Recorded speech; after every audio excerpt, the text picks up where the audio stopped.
సామెతల గ్రంథం ఒక తండ్రి తన యవ్వన కుమారుడికి ఇచ్చే అత్యంత పవర్ఫుల్ జ్ఞానోపదేశం. 1. నా కుమారుడా, నీ తండ్రి బోధను విను, నీ తల్లి ఉపదేశాన్ని విడిచిపెట్టకు. 2. పాపులు నిన్ను తమ మార్గంలోకి పిలిస్తే దానికి సమ్మతించకు. 3. జ్ఞానం వీధులలో నిలబడి ఘోషిస్తోంది, వినేవారు ఉన్నారా అని. 4. నీ స్వబుద్ధిపై ఆధారపడకుండా పూర్ణ హృదయంతో యెహోవాయందు నమ్మిక ఉంచు, జ్ఞానం ద్వారానే ఆశీర్వాదాలు కలుగుతాయి.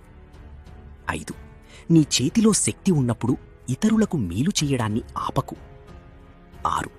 అన్నింటికంటే ముఖ్యంగా జ్ఞానాన్ని, వివేకాన్ని సంపాదించు. 7. దుష్టుల మార్గంలో అడుగుపెట్టకు.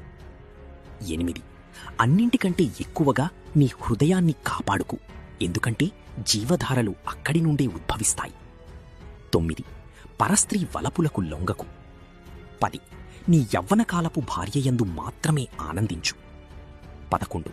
నీ స్నేహితుడి కోసం పూచీపడితే వెంటనే నిన్ను నీవు విడిపించుకో. 12. ఓ సోమరి, చీమ దగ్గరకు వెళ్ళి దాని కష్టాన్ని చూసి జ్ఞానం తెచ్చుకో. 13. వ్యభిచారిణి మార్గం నాశనానికి దారితీస్తుంది. 14.